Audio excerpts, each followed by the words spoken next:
Escuchate. Establecido por el artículo 75 de la Ley 20. Canal 7. Radio y televisión. Todo el país.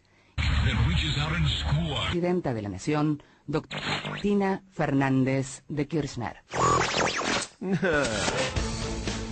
A partir de este momento, habla al país. ¡Viva la Pepa!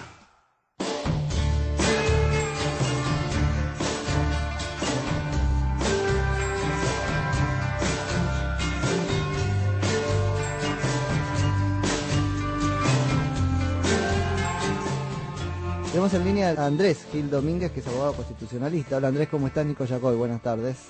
Sí, buenas tardes, ¿cómo están ustedes? Bien, bien. Acá un poco azorados con la cuestión de la reforma del Código Civil, y la primera pregunta tiene que ver con bueno, hay un planteo sobre una eventual inconstitucionalidad por el modo como fue sancionado. ¿Estás de acuerdo con esto? Sí, una de las formas de validez de las normas en nuestro sistema es que se deben cumplir con las formas establecidas en la Constitución para la formación y sanción de las leyes. Y también con lo establecido en los reglamentos de ambas cámaras, en este caso de la Cámara de Diputados. Y me parece que una norma de este tenor, que tiene un objeto de perdurar durante mucho tiempo, que regula tantos aspectos tan esenciales de la vida social, debería, dentro de ese marco formal, haber tenido un mayor debate, una mayor discusión, la posibilidad de la participación de las respectivas comisiones y de la posibilidad de que la oposición en esas comisiones pudiese dar su opinión, dar sus fundamentos y tratar de alcanzar algunos mínimos argumentales en busca de un consenso para repetir una norma tan importante. Ahora, me parece que este desprecio que ha tenido el ISMO por las formas deliberativas también ha tenido una contracara lamentable, que ha sido de la postura de la oposición de no usar recinto y dar un debate y una discusión sobre los aspectos sustanciales que se estaban discutiendo, sin por esto renunciar a los planteos formales.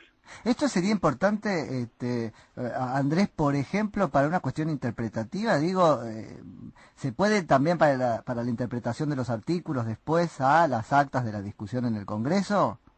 Y la primera fuente de interpretación de la ley.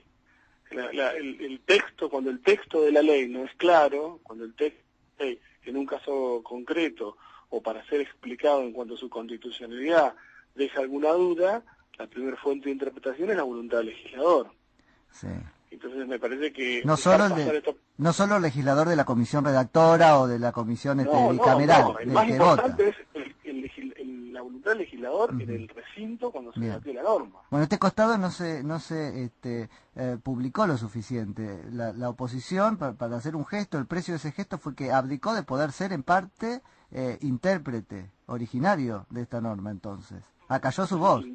Intérprete, cuestionador, de alguna manera a poder aclarar ciertas cuestiones, porque en el Código Civil y Comercial no todas las normas son normas cerradas, precisas, exactas, sino que muchas van a dar lugar a múltiples interpretaciones. Si yo fuera un intérprete, si se quiere, hasta de mala fe diría, de la voluntad consagrada en el Código, diría... la voluntad es la de la Presidenta de la Nación y lo que ella quería, o Lorenzetti y lo que él quería, porque cuando alguien se va, me queda claro en términos de fuentes que está sacralizando, cristalizando la voluntad del otro, sin cortapisas. Cuando alguien se va y renuncia a dar el debate, aquel que se expresó es la palabra autorizada en términos de primera interpretación de la voluntad de esa norma sancionada.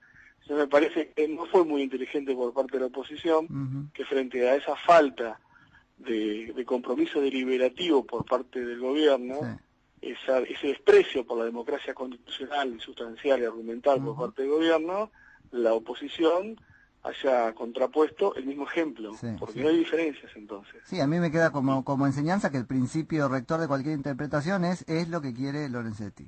¿O es lo que quiere Cristina? Lamentablemente. Sí, no, en realidad del proyecto originario se han cambiado un montón de cuestiones, pero en todo aquello que el proyecto originario no se ha cambiado, podemos decir que la fuente de interpretación es la comisión de expertos y los fundamentos que dio la comisión de expertos.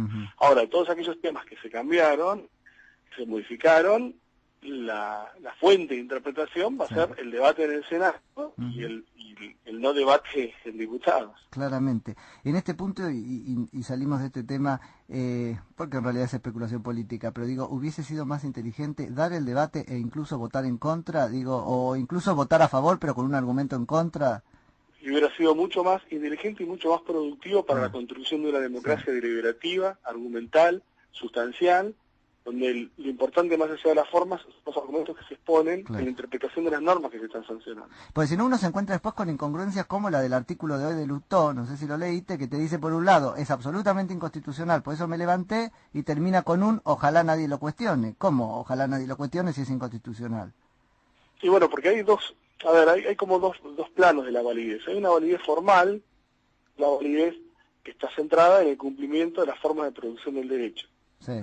Y hay una validez sustancial que está vinculada a que se desarrollan los derechos establecidos en la Constitución mediante las leyes.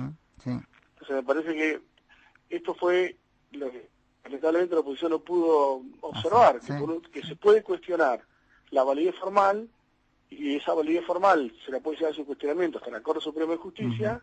No obstante eso, hay cuestiones sustanciales que pueden ser válidas y que pueden ser muy importantes en su incorporación.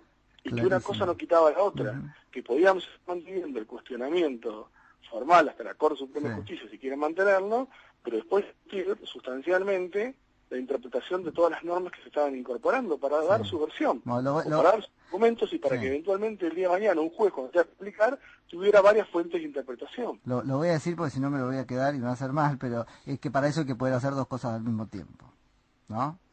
Corre por mi cuenta. Andrés, fuiste muy claro en la explicación de la intencionalidad y los efectos de los famosos nuevos 765 y 766. Contanos sobre eso. Bueno, es de alguna manera la especificación compulsiva de la economía, porque se establece que con la reforma de este código, se establece que todas aquellas obligaciones contraídas en moneda extranjera, en todas esas obligaciones, el deudor, cuando tiene que cumplir con las obligaciones, lo puede hacer no devolviendo la moneda extranjera que se obligó a devolver, sino mediante el pago de una suma de dinero que puede ser el peso al tipo de cambio oficial. Claro. Con lo cual, una intromisión por parte del Estado en el derecho de propiedad, en la libertad de autonomía o principio de autonomía de las personas que contratan de determinada manera, y además que para muchos mercados que se manejan con obligaciones contraídas de manera extranjera, que van a desaparecer, o vamos a volver a la época del medioevo donde se intercambiaban los bienes por monedas de oro, y no va a haber ningún tipo de operación a plazo, ningún tipo de operación de préstamos, porque ¿quién se va a arriesgar a prestar moneda extranjera si al cumplimiento de esa obligación, en vez de recibir moneda extranjera más un interés, va a recibir pesos al tipo de cambio oficial? Andrés, Marcos Ortega te habla. También es asimétrica esta especificación. Sí, también es asimétrica. Porque, para explicar a los oyentes, porque los bancos tienen la obligación de cumplir sus acuerdos en dólares con el ahorrista. Así es. Lo que es el contrato de depósito bancario mantiene la incolumnidad de lo que sería la obligación en moneda extranjera. Rompiendo la igualdad de dos personas distintas que a uno se le permite y a otro no. En cambio, lo que serían contratos entre privados, se impone la obligación, la especificación de las obligaciones en moneda extranjera. Sí, también es asimétrica, porque en realidad en el anteproyecto original, y esto fue uno de los puntos que se cambió, había una racionalidad sistémica, porque las obligaciones contraídas en moneda extranjera se cumplía pagando extranjera en la misma especie, y estaba el depósito en los bancos que se devolvió extranjera.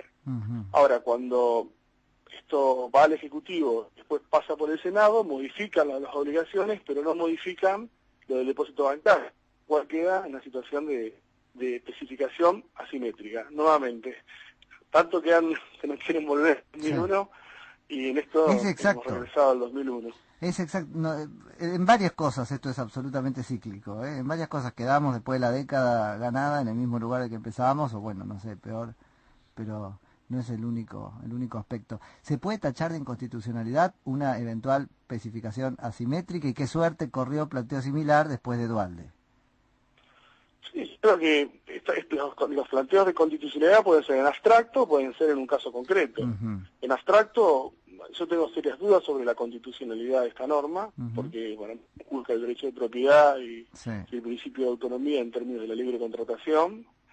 Pues en concreto, podemos llegar a tener muchos casos en aquellos supuestos donde alguna persona se anime a generar obligaciones en moneda extranjera y el deudor en ese momento, cuando quiera cumplir, no devuelva moneda extranjera, sino quiera cumplir según lo dispuesto por este código. Ahora, ahí vamos a tener un grave problema, porque si el acreedor no ha hecho una reserva,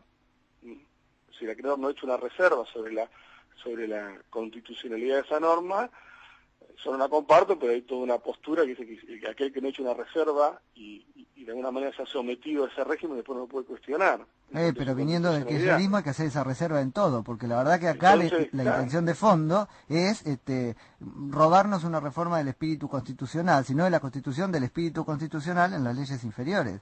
El código en un montón de cosas no es tributario del espíritu liberal de la Constitución.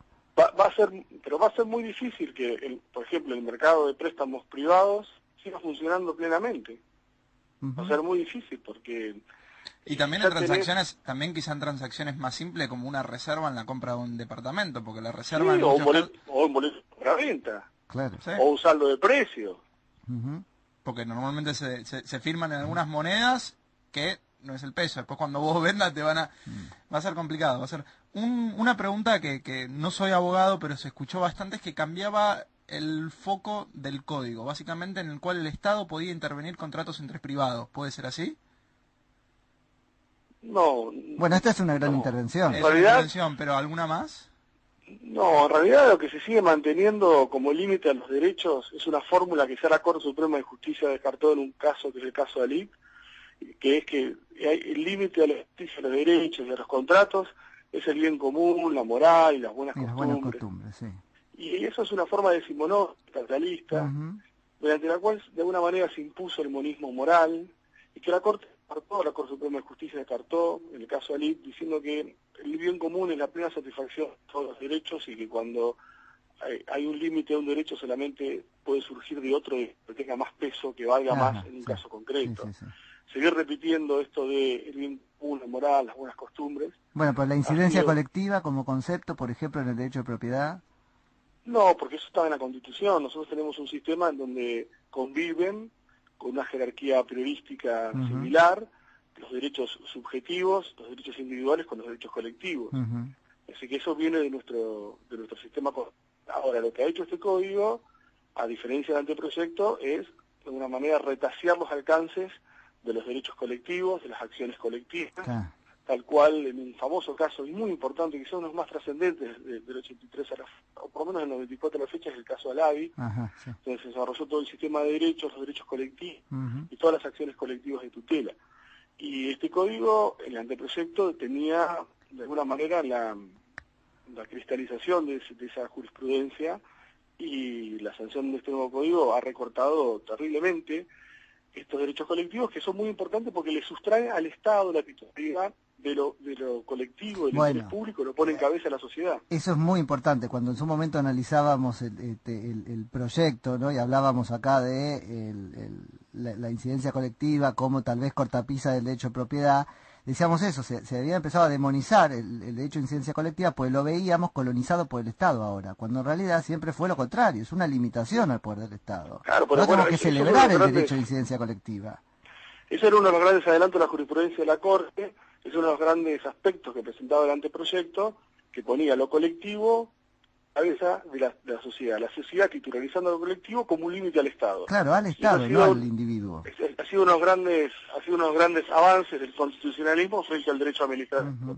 Porque el derecho administrativo clásico argentino siempre ha defendido el interés público en cabeza del Estado para limitar derechos. En cambio ahora lo público estaba en cabeza de la sociedad para limitar al Estado. Bueno, eso se revierte. Esto ha sido uno de los puntos que esta nueva norma, diferencialmente el proyecto, ha limitado, ha modificado o ha modificado de forma negativa. Andrés, te hago una última pregunta. Ya un poco la contestaste porque cosas como esta incongruencia que vuelve asimétrica la especificación surgen de las modificaciones al proyecto originario. Pero digo, ¿cómo hacemos para reservarnos la expectativa de que va a haber una sana revisión judicial si en un punto prejuzgaron presidente y vicepresidente de la Corte, que fueron autores? Bueno, y lo que pasa es que en este país no nos privamos de nada. ¿Esto pasa en el mundo? A la anomia, que la y en Corte... cuanto a la falta de institucionalidad. Claro. Porque debe ser uno de los pocos países en el mundo en donde las cabezas del Poder Judicial redactan una norma que eventualmente el día de mañana van a tener que valorar como constitucional o inconstitucional. Claro. ¿Ustedes se imaginan a la Corte Suprema de Justicia de Estados Unidos haciendo esto, o el No. Tribunal Constitucional Alemán, o el Tribunal Constitucional Español haciendo esto, No. o la Corte Suprema de Justicia de Chile haciendo Tampoco esto? me imagino el ego de Lorenzetti y de Hayton de Nolasco diciendo que es inconstitucional algo de su hechura. O sea, van a decir que no, que el problema fue nuestro de interpretación, pero que ellos fue todo además constitución. que pueden ser, o se deberán excusar o podrán ser recusados. Eso sería Pero, muy interesante. Fíjense ustedes cómo nace una norma que tiene que ser resuelta por un Congreso según la competencia establecida por la Constitución, y donde son los representantes del pueblo que tienen que dejar y deliberar, con apoyatura en expertos, puede ser, con profesores, con expertos en el tema, asociaciones. Ahora, ese anteproyecto fue presidido por el presidente y vicepresidente de la Corte Suprema de Justicia. Que van a ser los que eventualmente, en casos concretos, lo van a tener que aplicar. Pero además, Andrés, que presidieron que una comisión que ¿quién convocó? El Poder Ejecutivo. O sea, esa es la principal inconstitucionalidad de esto, que la hace era el 75. Es inconstitucional y además una gran falta de institucionalidad de origen. Por eso es la peor de todas. Esto tenía que ser una facultad del Congreso. No un llamado a miembros del Poder Judicial por parte del Poder Ejecutivo para que el Congreso vote a libro cerrado. El Poder Ejecutivo tiene iniciativa legislativa. No sé si esta, una interpretación finita, no sé si esta por el 75. Sí, pero tiene iniciativa y puede mandar estos proyectos de ley que quiera. Ahora, el lugar natural para convocar expertos, para debatir y para que varios proyectos de ley se tengan en cuenta es el Congreso. Sí. Y los jueces en esa etapa tienen que estar totalmente alejados. Ciertamente. Totalmente alejados. Pero bueno, en este país no nos privamos absolutamente de nada en términos de anomia. De nada. Tampoco esto.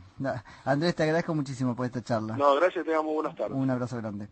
Era Andrés Gil Domínguez, que es abogado constitucionalista.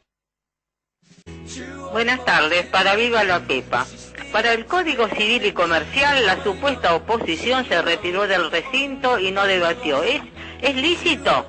Aparte, tan rápido fue aprobado.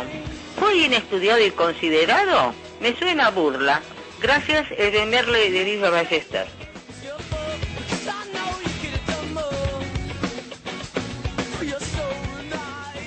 Tenemos en línea a Raúl Castells, dirigente social y del Movimiento Independiente Jubilados y Desocupados. Hola Raúl, Nico Yacoy, buenas tardes. ¿Qué tal? ¿Cómo le va? ¿Cómo estás? Bien, muy bien. Bueno, Raúl votó Ramón Apucheta. Y votó como votó. Que es tal como nosotros decíamos, de que se había vendido al gobierno directamente por plata y ha quedado ejemplificado en esto de quedar en soledad con el kirchnerismo ahí y en una situación ridícula que en un reportaje radial cuando le preguntan qué es lo que había votado no tenía la menor idea de qué había hecho la votación. Lo que se fue en su momento con Borocotó nuevamente repetido. Ahora usted calcule que esto no se discutió ni en comisión ni en ningún lugar previo. En 8 horas fue un maratón de discurso kirchnerista porque quedaron solo con ella ahí y en 8 horas discutieron, aprobaron, votaron y demás una modificación que hace a la vida de 40 millones de personas y que hay temas absolutamente sensibles como desde la fertilización asistida hasta el tema de la herencia, cuestiones de familia, etcétera, etcétera, o por ejemplo 7.000 millones de dólares que hoy están en depósitos en dólares en los bancos de la Argentina, que podrían ser pagados, por ejemplo, en pesos en vez de dólares, según eso que se votó esta madrugada. Raúl, no es la primera vez que a Ramona le pasa esto, ¿no? Que vota con el gobierno una ley que no entiende. Ya había pasado Pero antes. no es, hombre, que tenga que ver por un problema de desconocimiento. Es directamente tiene que ver con la con la corrupción de lo que es el gobierno, es para darle unos pesos y levantar la mano y votar a favor del gobierno con la mayor indignidad. Usted descarte que esas cosas son porque uno pueda no saber. Ahí va. ¿no? Por eso te llamaba, porque de alguna manera nadie mejor que vos puede decirme si es o no una es por ignorante. Plata, hombre, Claro. esos votos es por plata. No tiene la menor idea qué es lo que ha votado, ni siquiera la pregunta simple. Por ejemplo, cuando entra en vigencia, No lo sabía, se tiene que dar vuelta y preguntarle a los que estaban atrás, a ver quién le decía algo, pues ni siquiera tenía la idea ni para cuándo es que debería entrar en vigencia lo que se votó esta noche. Porque lo que ha generado esto, Raúl, es que la gente llama, por ejemplo, acá y dice, se plantea, a propósito de ella, pero también de paso de casi toda la clase política, ¿no? La idoneidad, no es ignorante, no tiene... Vos me estás diciendo otra cosa, es corrupta. No, estamos hablando de corrupción directamente. Son votos pagados. El gobierno directamente lo que hace es un manejo en la Cámara de Diputados directamente de por plata. ¿Cuánto sale el votar esto? Bueno, están medio ajustados, necesitaban 129 votos y consiguieron 5 votos más. Ahora, todos esos votos es plata por medio. Ahora, si usted agarra los 134 que votaron, puede tener la certeza que 120 más o menos no tienen idea de lo que estamos hablando, totalmente. hombre. Sí, porque algunas cosas pueden ser progresivas, supóngase el divorcio express, aunque sea a pedido de uno de los solos de los cónyuges, pero hay otras cosas que son impuestas básicamente por la Iglesia, que entran dentro de una polémica que madre mía, usted calcule en Argentina hay 500.000 abortos por año, pero mueren unas 8.000 personas, 8.000 mujeres por abortos mal hechos y demás por esta cuestión. Bueno, por ejemplo, votarse ese tipo de cosas sin que siquiera haya un debate donde puedan intervenir en serio especialistas, juristas, gente que sepan el tema y demás. No, por ejemplo, la fertilidad. Bueno. ¿Tenés idea no me vas a decir cuánto cobró Ramona, pero qué cosas ofrece? ¿Se le ofrece plata para ella o cosas para mejorar las condiciones de su barrio? ¿Cómo No, hombre, mire, los diputados ganan un básico que está un poquitito menos de los 50.000 pesos. Eso es lo que figura como básico. Luego tienen, en distintas ventanillas cobran plus, viáticos, gastos de representación, 20 pasajes en avión por mes, 20 pasajes terrestres y demás, y entre todos conceptos, cada diputado de este país, los 257 que hay, se llevan unos 120.000 pesos cada uno. Y luego están los sobres. Ella misma nos decía que el que se encargaba de distribuir los sobres cuando no le alcanzaba el gobierno es un terrateniente salteño que no pertenece al PJ. Ella misma nos contaba que Alfredo Olmedo, que es un hacendado poderosísimo de Salta, que era el que entregaba los sobres con que plata estuvo en el cuando PRO el y gobierno... ahora está en el Frente para la Victoria otra vez. Olmedo. Bueno, y entonces en concreto ese es el mecanismo con que hay. Luego no sabemos si el monto, cuánto es, 100.000, 500.000, 1.000.000, no sabemos, hombre, el monto que reciben, pero que eso es un prostíbulo político y demás. Bueno, tiene razón la gente. ¿Cómo se va a legislar cosas que hacen a la vida cotidiana de cada persona sin que ni siquiera se pueda llegar en 8 horas tratar leyes que incumben a la vida personal de 40 millones de personas, todo, un trámite, y aparte un trámite con una sola voz. Con De la Rúa se volteó, hablaron fueron los kirchnerismos. Con De la Rúa se volteó una ley a partir de una denuncia de Banelco, etcétera, etcétera, es historia conocida. ¿Podría pasar lo mismo con este código? ¿Usted denunciaría esto? Sí, hombre, nosotros no creemos que esto tenga más vida que en cualquier momento y demás, pero con esto va a pasar también unas cuantas, por ejemplo, la ley antiterrorista. El gobierno ha hecho y ha hecho votar, usando el mismo mecanismo, esa ley antiterrorista. Entonces usted puede ser declarado terrorista porque me está haciendo reportaje a mí mí, sí. que tengo una visión muy crítica al gobierno. Sí. Entonces ya directamente no existe un marco más o menos equilibrado y demás, y así han hecho pasar leyes en forma vergonzosa. Lo del kirchnerismo es lo más cercano a la dictadura militar que hubo en este país.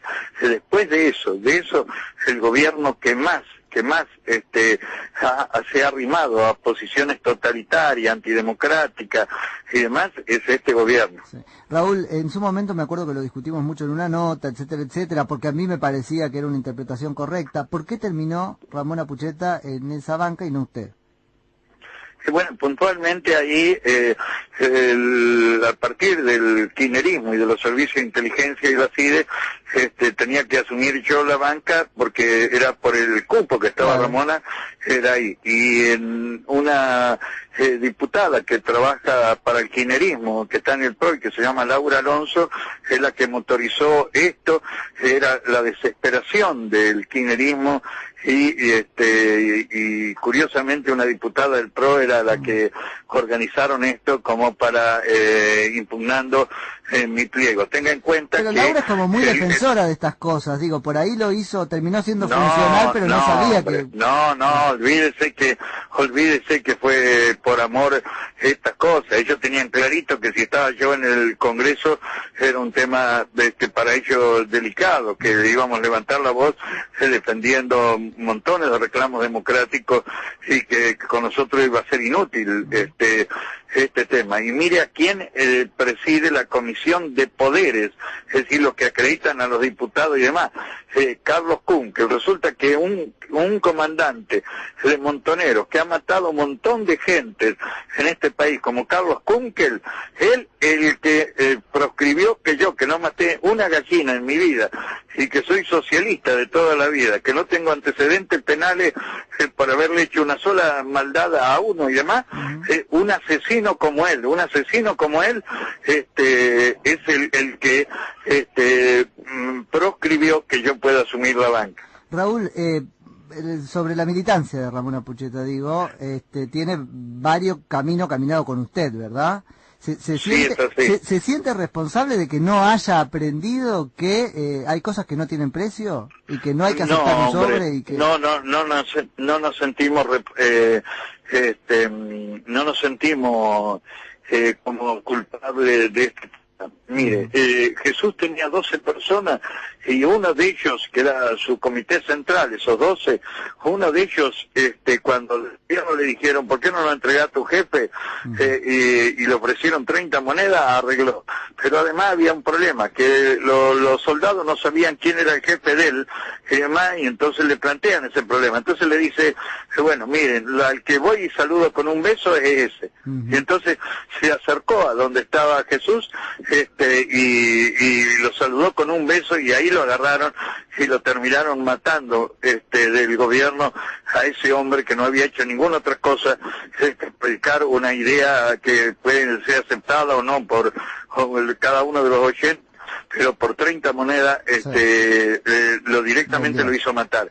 Y otro de esos 12 3 veces negó que lo conocía cuando le dijeron, vos estabas con ese que tal Jesús. No, yo no lo conocía, yo no lo vi, todo lo demás. Bueno, así que usted calcule, si Jesús le pasó eso, nosotros que somos una organización de miles de personas, es un hecho penoso, porque además le teníamos una inmensa confianza y le teníamos un inmenso cariño, así que bueno, es parte de la vida y de la lucha y demás, pero lo concreto, la corrupción del kirchnerismo ha podrido absolutamente todo, hasta un cura como el cura Molina, hoy al frente del Cedronar, planteando que se venda libremente la cocaína, el ecstasy, la marihuana, esto que el otro y demás, si no tiene la menor idea, o mejor dicho, sí tiene la idea del flagelo social que eso significa, Raúl, pero un cura defendiendo a los narcotraficantes abiertamente desde un cargo en el gobierno. Me quedo sin aire, pero sobre este punto seguro te vamos a estar llamando la semana que viene, porque es muy interesante lo que nos puedes aportar por conocimiento en el terreno, si legalización de la droga sí o legalización de la droga no. Así que... Pero cómo no, con todo gusto volvemos a hablar cuando ustedes dispongan. Te agradezco muchísimo por esta charla. Muchísimas gracias y que esté bien. Un abrazo grande, Gracias. Raúl Castells, dirigente social, líder del Movimiento Independiente de Jubilados y Desocupados. Hola, sí, ¿qué tal? Buenas tardes. Mira, yo sinceramente te digo, creo de que habría que dejar un poco la queja, el lamento, la crítica un poco de lado y realmente ponerse a trabajar fundamentalmente para las próximas elecciones, que para mí es crítico que las elecciones del 2015 sean lo más transparente posible. Y yo creo que hay que ponerse a trabajar desde ahora. La gente tendría que reclamarle a la oposición, no sé, hacer cosas, toda la sociedad, periodismo incluido, moverse atrás de esa consigna, ¿no?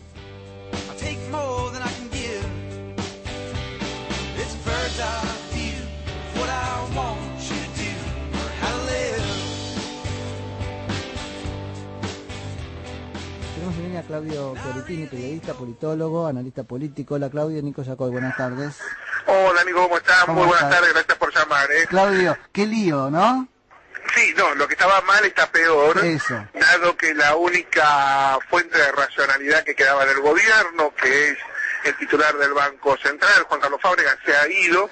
Entra un ultrafiel de la Presidenta de la Nación con bastante poca capacidad técnica, que es Alejandro Banoli, un hombre que se formó en la Fénix, al lado de Aldo Ferrer, o sea que la perspectiva no es exactamente la mejor que tenemos por delante, y bueno, con una posibilidad cierta de que la economía, las variables económicas y monetarias empeoren aún mucho más. Esto por un lado. Por el otro lado, la posibilidad de que se vaya también Jorge Milton Capitanich, que si bien es otro hombre que no es muy fiel al presidente, también imponía un poco de control, y las expectativas que muchos tienen de que Axel Kicillof asuma como nuevo jefe de gabinete o como nuevo hombre fuerte de la Argentina, lo cual no sería malo si no se equivocara en cada una de las medidas que ha tomado. O sea, cada una de las medidas que ha tomado Axel Kicillof, desde que es ministro de Economía hace unos 14 meses,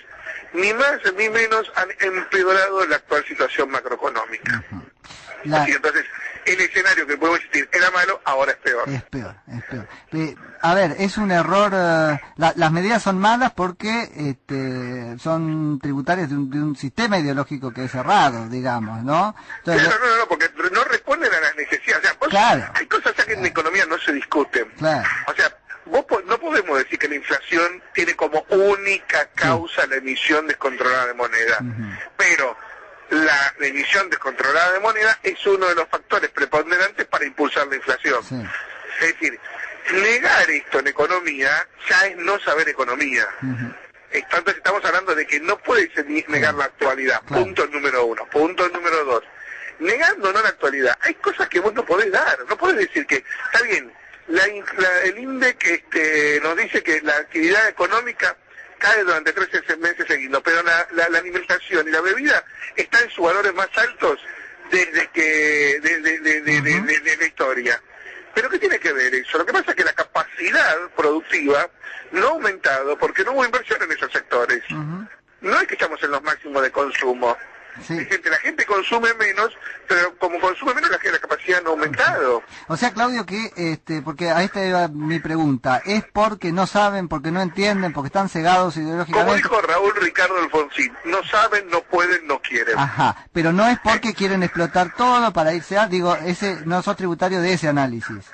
A ver, yo te podría, ahora me pongo un poco más en politólogo y te digo, la Presidenta de la Nación viene de un grupo de gente que ha sabido acceder al poder transitando el camino de la victimización.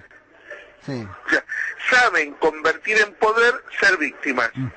La muerte de Néstor sería el paroxismo de eso, ¿no? Exacto, sería el paroxismo, pero ellos fueron los perseguidos, por eso la presidenta, fue montonera, fue perseguida, tuvieron que irse a Santa Cruz, ahí estuvieron aislados, toda víctima, o sea, todo es un sufrimiento su vida. Olvidemos que Néstor fue un agiotista, un tipo que se aprovechó de la 1050 y le sacó la casa a la gente, que accedió al poder, hizo casi un golpe de Estado institucional, que cercenaron los medios de prensa. Olvidémonos de todo eso, siempre la descripción que ellos hacen es de ser víctimas. Entonces quieren quedar como víctimas. Por eso la presidenta ya denuncia que la quieren matar desde el norte, que grupos locales la quieren voltear con el sur, que Peugeot te encanuta autos, que los bancos tuvieron inside information, que en realidad queremos pagar pero no nos dejan. Entonces es un correlato exacto de víctima, víctima, víctima, víctima, víctima. Ahora, víctima, te lo comprendo, ella es absolutamente, es un continuo, es absolutamente idéntica a sí misma, es cierto, esto es así. Ahora, por otro lado, toca una fibra, saben tocar esa fibra en la sociedad argentina, pues siempre les garpó. Digo, la muerte de Néstor termina en el 54. Porque la gente, el argentino se vuelca sobre la víctima, claro, por lo general. Ahí vamos. Entonces, históricamente hablando, nosotros nos volcamos, cuando éramos conservadores, a los radicales que nos golpeaban en los golpes de Estado. Después cuando vino el peronista, porque perseguían a los cabecitas negras y descamisados. Después porque persiguieron las organizaciones de derechos humanos. Después porque hubo el grupo concentrado, hicieron golpes. Siempre en realidad el argentino se pone del lado de la víctima. Claro. Entonces en lugar de ver si cambia... un corazón de izquierda, pero el bolsillo lo manejamos con la derecha. Claro. Ahora, en lugar de ver si cambia Cristina, que no va a cambiar, es pedir peras al olmo, la pregunta sería, ¿cambiamos nosotros o le vamos a pagar con la reconciliación esta última gran actuación de víctima? Por el dinero va a ir al mono, decía un viejo refrán, y los argentinos pasaron de darle el 54% de su voto a Cristina Fernández a rechazarla en la última elección, y hoy con imposibilidad de facto y real de poder ser reelecta. Ergo, la presidenta de la Nación no le queda más que construir un relato para el pasaje a su situación personal, o forzar un intento de reelección en donde ella quede como que no la dejaron ser reelecta. De vuelta a la construcción de la victimización. ¿Viste? La construcción de la victimización. Pero que el final del ciclo está dado, y que la gente se cansó. Lo que pasa es que también hay que entender que más del 70% de la gente no quiere ni una salida anticipada de Cristina, ni un golpe de Estado, ni una renuncia anticipada. La gente quiere institucionalidad. Lo hablábamos con Jorge Jacobe. Se la meta a los bolsillos. Bueno, pero lo hablábamos con Jorge Jacobe, creo que el 63% no quiere una salida anticipada. La construcción de una pregunta fue de Jorge, no fue mía, a mí no me parece la más correcta. Pero no es un abordaje o una aproximación infantil a la institucionalidad, porque también es institucionalidad un juicio político. Es que somos un país que tiene una visión muy infantil de la institucionalidad, porque no estamos acostumbrados a la institucionalidad. Vamos. O sea, cuando vos tenés 200 años de instituciones como Estados Unidos, la institución la pones en otro lugar. Claro. Y te das cuenta que a veces sostener a determinadas personas es voltear la institución, no mantenerla. Claro, bueno, pero el problema es porque tenemos una visión muy inocente de la institucionalidad. Lamentablemente, no tenemos una visión madura del tema. O sea pero por falta de experiencia, el país tiene que entenderlo. Es más, hoy estamos tirando 160 años de un código, 140 años de un código civil y comercial, por algo que tiene, según el Colegio de Abogados, más de 1.260 errores. Casi un error por artículo. Claudio, muchas gracias. Un beso grande, gracias por el llamado y por el saludo. Un abrazo grande. Era Claudio Chiarutini, periodista y politólogo.